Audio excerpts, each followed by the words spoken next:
Bonjour Stéphane, Bonjour. bienvenue dans les voies de la tech.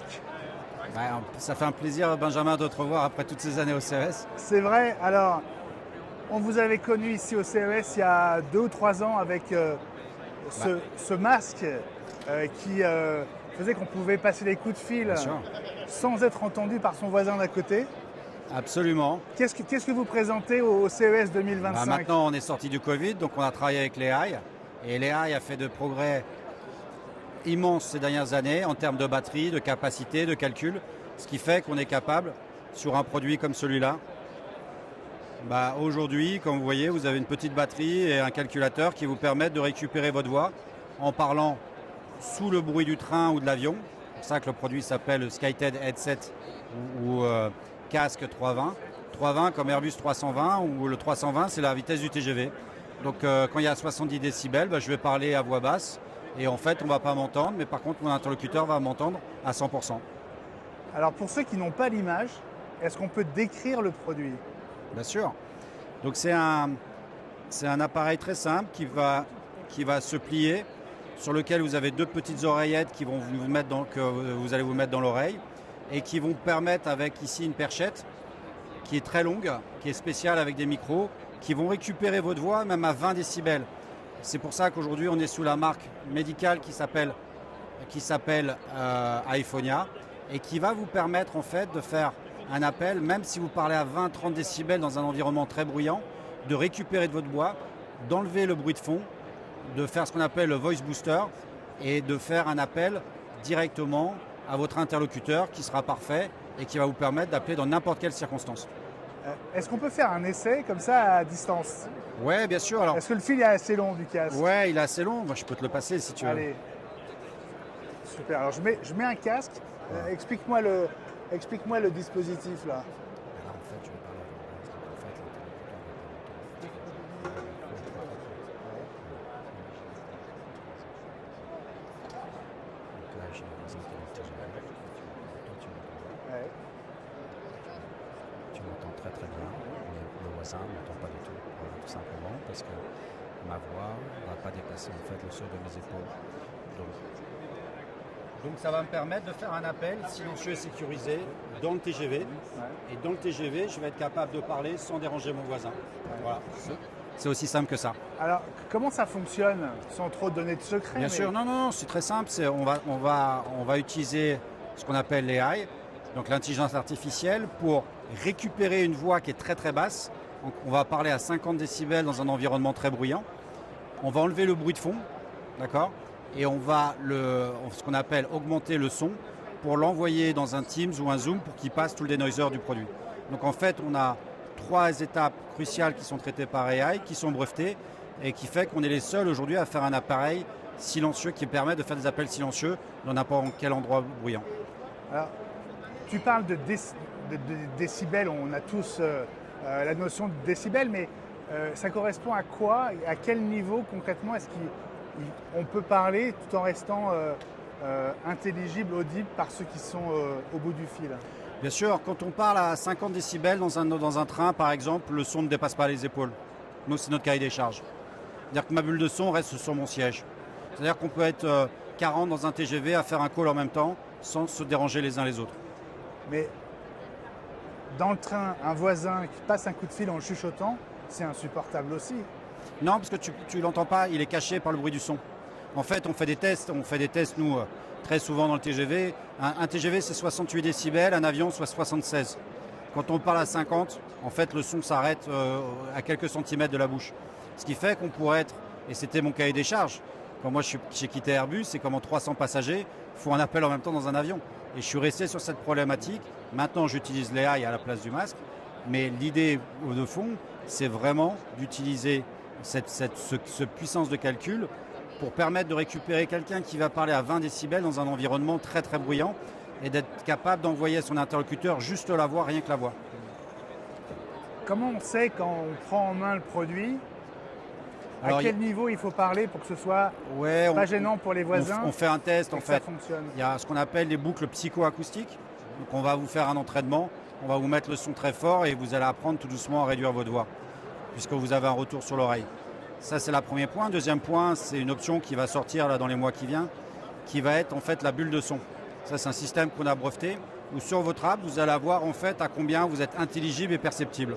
Imaginons que je suis là dans un train, dans un avion, dans un Starbucks, et je discute d'un contrat qui est important. Vous m'appelez au dernier moment, ou mon client m'appelle. Je vais être capable, sur cette bulle de son, de savoir exactement à combien je suis intelligible et de calculer mon indice d'intelligibilité à 1 mètre, 2 mètres ou 3 mètres en fonction d'une personne qui vient de s'asseoir à côté de moi. Ça, c'est unique au monde et ça va permettre à chacun de faire un appel là où le souhaite, ce qu'on appelle l'hybridation du travail. Et la prochaine étape, ça va être dans ce qu'on appelle le return to office, les gens qui sont obligés de retourner au bureau. Ça va permettre aussi à tout le monde de parler beaucoup moins fort pour se faire entendre. On imagine que c'est un très gros marché. C'est un marché qui est immense. Rien que le marché du train, c'est plus de 2 milliards de voyages par an. On prend l'avion, c'est 5 milliards. Vous prenez le bureau, vous prenez toutes les personnes qui sont... je suis par exemple responsable de la sécurité d'une entreprise. Je vais avoir intérêt à ce que l'intégralité de mes salariés ait la possibilité d'échanger sans que ça soit la première porte de sortie en fait du piratage ou de la confidentialité. Benjamin, on a tous entendu quelqu'un qui parlait dans le train d'un jour d'un projet et on entendait tout. Soit vous êtes dans le business, soit vous ne l'êtes pas, mais des fois vous êtes. Ça m'arrivait moi de texter à un copain des infos que j'avais eues parce que mon voisin est en train de faire un call ou la personne devant. On sait tous que ça arrive, on sait tous qu'on n'a pas le droit de le faire, mais on le fait tous. Avec ce produit, vous aurez une bulle de son qui permettra à chaque salarié, à chaque entreprise, d'avoir en fait un système de protection au niveau de ce qu'on a dans la cybersécurité et de protéger ses salariés contre la possibilité de l'espionnage industriel. Alors, il y a un point que je ne comprends pas, c'est tu parles de bulle de son, mais la bulle, il n'y a aucune barrière physique au son de Non, il n'y en a pas. Ouais. Mais je vais en fait, si on parle par exemple en boîte de nuit, si j'utilise mon système, en boîte de nuit, on n'est jamais dérangé par la table d'à côté. Le son a du mal à se propager. Plus le son ambiant est fort, d'accord, plus je peux parler fort, sans déranger. Et à contrario, dans un bureau très très calme, cet appareil va faire quand même une bulle de son d'1 ou 2 mètres. Nous, on va calculer cet indice. On va calculer jusqu'où le son peut être intelligible et perceptible. 1, pour ne pas déranger. 2, pour qu'on ne comprenne pas ce que je dis. Et ça, je vais pouvoir le remettre sur un téléphone. Et en même temps, si je dis je suis en seconde classe dans le TGV ou en première classe, j'ai une bulle de son entre 50 et 60 cm avec, comme le bruit de fond est toujours le même, qui est toujours à 68 décibels, en fait, je vais faire par un calcul assez complexe en AI et en algo, j'aurai à tout moment la possibilité de savoir exactement à combien je peux parler au niveau. Et dès que je veux parler trop fort, il me mettra une alerte. Alors, le produit s'appelle iPhonia. Alors, le produit s'appelle SkyTed Headset 320. Ah. Et iPhonia, en fait, c'est la marque médicale pour les gens qui n'ont pas de voix. C'est une sous-partie. Pourquoi ? Parce que vous avez 7% de la population qui a aphone ou dysphone ou qui a une ablation des cordes vocales. On a fait un projet impact pour que ces gens-là puissent retrouver la voix lorsqu'ils font des appels téléphoniques. Aujourd'hui, quand vous parlez à 20 décibels ou 30 décibels et que vous avez en fait pas la possibilité de parler plus fort, vous êtes sorti de la possibilité de communiquer dans un environnement bruyant comme celui-là aujourd'hui. Avec ce produit, 20 décibels, je vais être capable par le même traitement.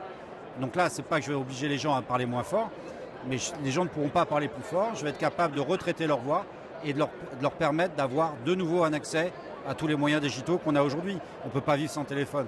Ça, c'est le premier point. Donc iPhonia, c'est la partie médicale du projet.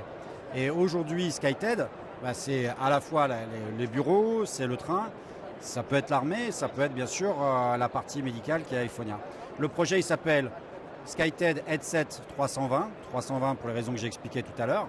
Mais surtout, c'est un produit qui va servir dans toute l'hybridation du travail, aux néo-nomades, de se promener dans la rue, dans un café, de prendre une conversation dans un endroit bruyant où vous vous dites, attendez, il faut que tu sortes parce que je ne t'entends pas. Avec ce système-là, vous ne l'aurez pas.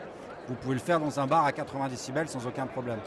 Dans un train, dans un avion et surtout dans le bureau. Et ce système va se pairer dans le système du bureau pour vous donner par exemple une pièce de call que vous aurez dans un bureau où tous les gens pourront appeler sans que ma conversation rentre dans celle de l'autre. Ça, c'est un des caractéristiques de notre produit.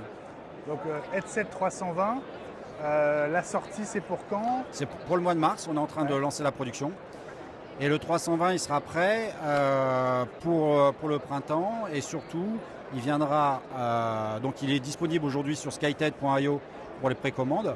Et il viendra pour le train avec une app qui s'appelle Trainways, Et là-dessus, on a collaboré avec Alstom pour récupérer la totalité de la connectivité dans le réseau, parce que c'est le deuxième problème dans le train. C'est oui, mais quelle est la connectivité? C'est bien de faire des appels silencieux. Ben, on va vous donner en fait à tout moment quelle est la connectivité de la ligne que vous utilisez et de vous dire où est-ce qu'il y a des espaces qui sont tout à fait valables pour un call ou où est-ce que vous avez des zones blanches. Et on est en train de travailler pour améliorer la connectivité pour que partout en France, d'un point A à un point B, par cette app, vous soyez capable de savoir exactement où appeler et comment appeler dans le train. De votre siège avec bien sûr le headset 320.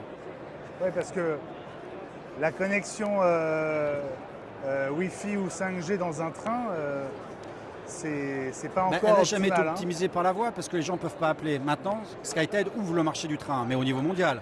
Le Shinkansen au Japon, Trenitalia, l'AVE en Espagne, ou l'ICE en allemand. Tous les grands trains qui sont rapides aujourd'hui sont publicités par la clientèle affaires qui veut l'utiliser parce qu'on va de ville en ville pour des raisons de décarbonation et ainsi de suite. Aujourd'hui, le seul problème que vous avez, c'est qu'on ne peut pas appeler. Quand quelqu'un vous appelle, il faut sortir. C'est vraiment quelque chose de très compliqué. Grâce à SkyTed, on va gérer la totalité de la boucle, à la fois la connectivité. On travaille aussi sur des moyens, des cartes SIM renforcées qui vont vous permettre d'avoir beaucoup plus de contacts et de rester beaucoup plus longtemps connecté. On travaille sur toute la boucle et on a signé avec Capgemini un accord de collaboration pour travailler sur un système de visioconférence spécialement dédié aux milieux hostiles ou difficiles, comme un train où vous ne pouvez pas parler fort et qui passe dans des tunnels et ainsi de suite. Donc on aura toute la boucle de l'écosystème prête dans quelques mois. Voilà. Il nous manque que le prix pour le mois de mars. 240 €.